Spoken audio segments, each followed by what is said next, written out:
আসসালামু আলাইকুম প্রিয় দর্শক। আমরা ঘুরতে গিয়েছিলাম বিলের মধ্যে। ইতিমধ্যে নামাজের টাইম হয়ে যায়, তো আমরা নামাজের জায়গা খুঁজছিলাম। রাস্তায় কিছু ভাই বিরাদার দেখা দিল যে সামনে একটা মসজিদ আছে, একটু এগিয়ে যান। তো আমরা চলে আসলাম। ইতিমধ্যে আমরা পেয়ে গেছি মসজিদ, কিন্তু সেখানে যেতে হবে জুতা স্যান্ডেল খুলে আমাদেরকে যেতে হবে, কারণ এখানে পানি, অর্থাৎ এখন পানির মৌসুম। পানি অলরেডি চলে এসেছে। এই পানি পার হয়েই আমাদেরকে মসজিদে যেতে হবে, মানে সেভাবেই যাচ্ছি। তো হাতে দেখতেই পাচ্ছেন জুতা আমাদের হাতে। আর এভাবেই কাপড় বাঁচিয়ে আমরা কোনো রকমে মসজিদটিতে যাব। তো পাশে দেখতে পাচ্ছি একজন মুরব্বি সেখান থেকে আসছে, তো মুরব্বি আমাদেরকে দেখিয়ে দিচ্ছে যে এই পাশ দিয়ে যান, এই পাশ দিয়ে যান, কারণ এই পাশ দিয়ে হয়তো পানি একটু কম হবে। তো আমরা মুরব্বির কথা মতো চলে গেলাম, সেই পাশ দিয়ে আমরা যাওয়ার চেষ্টা করছি। তো দেখা যাক, আপনাদেরকে আমি পরেই দেখাবো। এই পাশ দিয়ে রাস্তা। আর কিছুদিন গেলে হয়তো এভাবে যাওয়া যাবে না, নৌকা নিয়ে এখানে পারাপার করতে হয়। অর্থাৎ যে মুসল্লিরা মসজিদে নামাজ আদায় করতে আসবে, প্রত্যেকটা বাড়ির থেকে হয়তো একটা বা দুইটা নৌকা এখানে সার্ভিস থাকে, ওই নৌকা দিয়ে এখানে পারাপার করে আসতে হবে মসজিদে।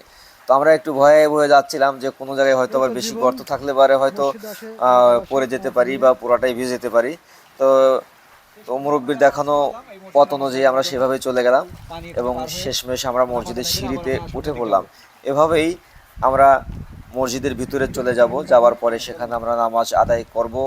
নামাজ আদায় করার পরে আবার আপনাদেরকে কিভাবে সেখান থেকে নিয়ে আসি সেটা আপনাদেরকে দেখাবো। মসজিদের উপর থেকে বিলের চারপাশটা দেখতে কিন্তু অনেক সুন্দর। তো আমরা মসজিদের মধ্যে প্রবেশ করছি, অর্থাৎ ওজোখানা খুঁজছি। সম্ভবত মসজিদের সবকিছু নতুন করছে, ভিতরে সবকিছু ঠিকঠাক, ওজোখানা এখনো হয়নি। তো আমরা খুঁজছিলাম যে কোথায় গিয়ে ওজু করব। তো নিচ থেকে মুরব্বি আমাদেরকে দেখিয়ে দিল, দেখেন ওইখানে বালতিতে পানি আছে। তো আমরা পানির মধ্যে, অর্থাৎ বালতির কাছে চলে গেলাম। বালতিতে দেখতে পেলাম পানি, সেই পানি দিয়ে আমরা অজু করে নেব। অজু করে নেওয়ার পরে আমরা নামাজ আদায় করব। মুরব্বিকে আমরা জিজ্ঞেস করলাম যে পানি কি ভালো এটা, মানে উনি বললেন হ্যাঁ, এটা মোটর দিয়ে তোলা হয়েছে, এটা ভালো পানি। তো সেই পানি দিয়ে আমরা অজু করলাম। আমরা এই যে এখন নামাজ শেষ করে মসজিদ থেকে বের হয়েছি, এই স্যান্ডেল হাতে, হ্যাঁ, আর পিছনে দুজন আছে। আমি সামনে বাঁচতে পানি গোলা করে না, রাস্তা কিন্তু দেখতে পাবো না, হ্যাঁ দেখা যাচ্ছে।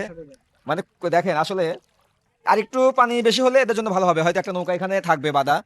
ওই নৌকা নিয়ে মনে করেন যে মুসল্লিরা এখানে পারাপার হয়ে এখানে নামাজ পড়তে আসবে এবং নামাজ পড়া শেষ করে যাবো। ওই দেখেন ওই যে মসজিদটা দেখছেন, এই যে বামে যাবো কে, রাস্তার এই পাশে। এই দেখেন ওই যে পিছনে মুসল্লি দুজন আছে।